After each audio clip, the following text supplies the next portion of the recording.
और आज हम आपको बताएंगे साल 2018 में आई बॉलीवुड की टॉप 10 फिल्मों के बारे में। तो चलिए देखते हैं।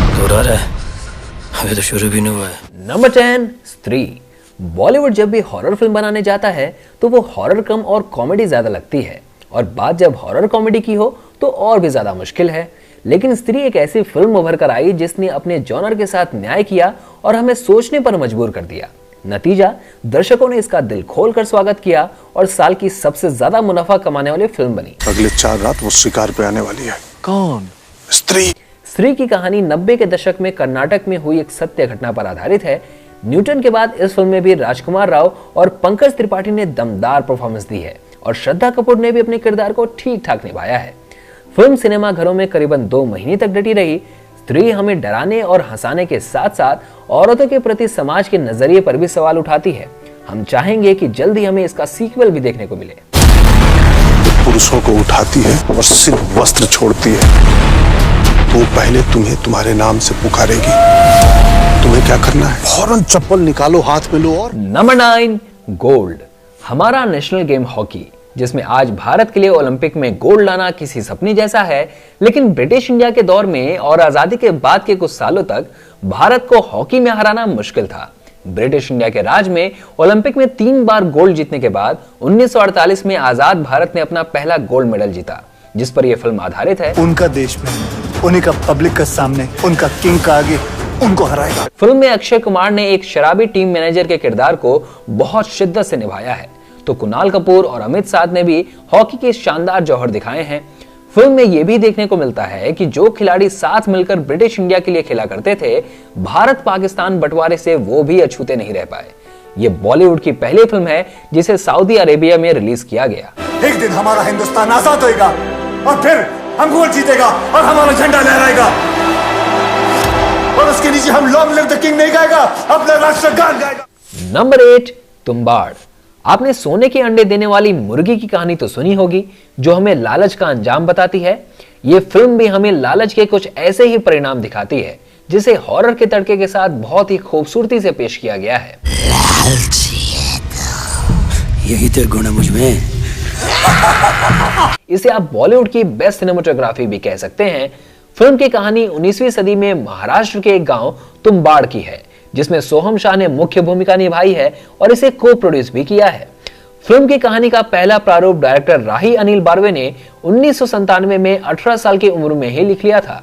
इस फिल्म की शूटिंग 3 बार शुरू हुई लेकिन पूरी नहीं हो पाई और 7 प्रोडक्शन हाउसेज ने इसे करने से मना भी किया। यह भारत की पहली फिल्म बनी जिसे वेनिस इंटरनेशनल फिल्म फेस्टिवल में भी प्रीमियर किया गया। वही सोचा वरना हंसता रह जाए। नाम लेने से भी आता है क्या? Number 7, blackmail. कलयुग में लगभग हर इंसान अपनी वाइफ से दुखी है। आखिर जमाना भी पतिव्रता से पत्नीव्रता की तरफ बढ़ रहा है। ऑफिस में बॉस का और काम का टेंशन, और घर पहुंचने पर पता चला कि वाइफ का अपने एक्स बॉयफ्रेंड से चक्कर चल रहा है। ऐसे में वो क्या करे? वाइफ को मार दे? नहीं, उसे ब्लैकमेल करे, क्योंकि मारने से तो कुछ हाथ आने वाला है नहीं। पैसे नहीं है मेरे पास, पैसे कहां से दूंगा? तो ऐसा एक नोट तेरी बीवी को लिख देती हूँ। देख, मैं तेरे को ऐसा जोर की लात मार दूंगा ना। यही हाल है फिल्म में इरफान खान का। अपनी वाइफ और उसके बॉयफ्रेंड को ब्लैकमेल करने के चक्कर में वो खुद ही फंस जाता है और फिर ब्लैकमेलिंग का बड़ा मजेदार खेल शुरू होता है। इस ब्लैक कॉमेडी फिल्म को अभिनव देव ने डायरेक्ट किया है, जो इससे पहले दिल्ली बेली जैसी फिल्म दे चुके हैं। इस फिल्म के साथ ओमी वैद्य ने 6 साल और उर्मिला मातोंडकर ने 10 साल बाद फिल्मों में वापसी की। कौन चावला? चावला तुम्हारे बारे में सब जानता है। ब्लैकमेल खेलेगा ना। नंबर 6, पैडमैन। भारतीय समाज में औरतों के अधिकार और सुरक्षा की बात तो होती रहती है, लेकिन जब भी उनकी मेंस्ट्रुएशन की बात होती है, लोग मुंह बना लेते हैं। नतीजा, आज भी हमारे देश की सिर्फ 12% महिलाओं को मेंस्ट्रुअल हाइजीन के बारे में पता है। इसलिए टॉयलेट की जरूरत को बड़े पर्दे पर समझाने के बाद अक्षय कुमार पैडमैन लेकर आए, जो तमिलनाडु के अरुणाचलम मुरुगनाथम के जीवन से प्रेरित थी। You thinking I'm mad, but mad only becoming famous. Film में एक पति अपनी पत्नी की पीरियड्स की तकलीफ को देखते हुए चाहता है कि वो सैनिटरी पैड्स यूज करे, लेकिन वो इतने महंगे होते हैं कि उसकी पत्नी इस्तेमाल करने से मना कर देती है, जिसके बाद औरतों के लिए सस्ते सैनिटरी पैड्स बनाना उसका मकसद बन जाता है। इस फिल्म ने समाज को जागरूक तो किया ही, साथ ही लोगों ने इस विषय को गंभीरता से लेना भी शुरू किया। पैडमैन एक सुपर हीरो फिल्म तो नहीं है, लेकिन उससे कम भी नहीं है। पैडमैन उड़ना छोड़ के धरती पे क्या कर रहा है? नंबर 5, बधाई हो। किसी परिवार में जब औरत के प्रेग्नेंट होने की खबर मिलती है तो पूरे घर में खुशियां ही खुशियां होती हैं। लेकिन अगर वो औरत तब प्रेग्नेंट हो जब उसके बड़े बच्चे शादी की उम्र के हों, तब समाज और घर के लोगों की क्या प्रतिक्रिया होती है, ये फिल्म हमें दिखाती है। तेरी मम्मी प्रेग्नेंट होती ना, फिर देखता मैं। मेरी मम्मी प्रेग्नेंट होती तो और भी बड़ी प्रॉब्लम होती यार। देखा, पापा नहीं है ना मेरे। फिल्म में हमें एक अनोखा और नया कॉन्सेप्ट देखने को मिलता है, जिसे कॉमेडी के साथ परोसा गया है, जो क्लाइमेक्स तक आते आते हमें इमोशनल भी कर देता है, जिस वजह से हम खुद को इससे जोड़ पाते हैं।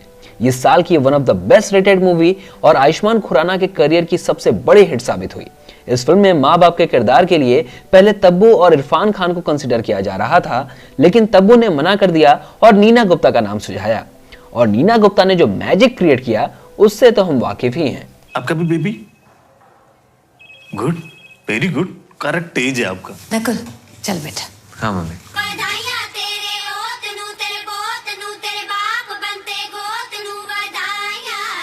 नंबर 4, कारवां।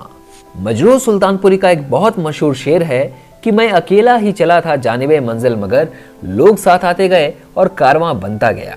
फिल्म में अविनाश के साथ भी कुछ ऐसा ही होता है। अपने दोस्त शौकत यानी कि इरफान खान के साथ वो अपने पापा की बॉडी लेने जाता है और इस रोड ट्रिप के दौरान उसके साथ बहुत ही मजेदार घटनाएं होती हैं, जिसे नीलगिरी हिल्स जैसे खूबसूरत लोकेशंस पर फिल्माया गया है। इस ट्रिप को अगर दर्शकों के लिए कोई सबसे ज्यादा एंटरटेनिंग बनाता है तो वो है इरफान खान, जो फिल्म में पहले सीन के साथ ही बता देते हैं कि बॉलीवुड में उनकी कितनी जरूरत है। स्कूटी रास्ते में नहीं है भाई, मैयत पे रोमांस मत कर। ये दुलकीर सलमान की बॉलीवुड में डेब्यू फिल्म थी, जिसे क्रिटिक्स से अच्छा रेस्पॉन्स मिला और बॉक्स ऑफिस पर भी फिल्म ने अच्छा किया। इरफान खान की कॉमेडी, प्राकृतिक खूबसूरती और सेल्फ डिस्कवरी की एक बेहतरीन कहानी देखने के लिए ये फिल्म जरूर देखें। चलो ड्राइवर। इसकी माँ का। Excuse me, what the hell did you just say? बेटा अंग्रेजी में फिर बदतमीजी करने की कोशिश की ना, नानी के साथ इसी डब्बे में घुसेड़ दूंगा, समझी? नंबर 3, अक्टूबर। हीर रांझा, लैला मजनू की लव स्टोरी तो सुनी होगी आपने, लेकिन ऐसी मोहब्बत कभी देखी है जहां मोहब्बत का इजहार तक नहीं हुआ है, फिर भी लड़के को लड़की की इतनी परवाह है जिसके लिए अपना सुख चैन, यहां तक कि नौकरी की भी परवाह नहीं, और वो भी सिर्फ इसलिए क्योंकि लड़की की आखिरी बात उसके बारे में थी। उसने कॉलेज में कभी या मेरे बारे में पूछा था तुमसे? I really don't think she was interested in you. तो मेरे लिए क्यों पूछा उसने? इस फिल्म के साथ बनीता संधू और उनकी मां का किरदार निभाने वाली गीतांजलि राव ने बॉलीवुड में डेब्यू किया।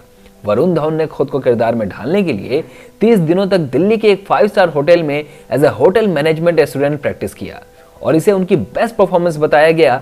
सुजीत सरकार की इस फिल्म में ना आपको बड़े बड़े डायलॉग सुनने को मिलेंगे, ना ही कोई रोमांटिक गाथा, क्योंकि फिल्म की खूबसूरती तो उसकी सादगी और सरलता में है। 602 के बंडल में अंडरवेयर प्रेस करके किसने भेजा है? इलास्टिक समझ में आता है आप लोग को? ढीली हो जाती है अंडरवेयर। नंबर 2, मुक्काबाज। हमारे देश में क्रिकेट से ज्यादा किसी खेल को अहमियत नहीं दी जाती, इसलिए बाकी किसी भी खेल से अपना नाम कमाना और घर चलाना बहुत मुश्किल होता है, और अगर खिलाड़ी छोटे शहर या गांव से हो तो दिक्कतें और भी ज्यादा होती हैं।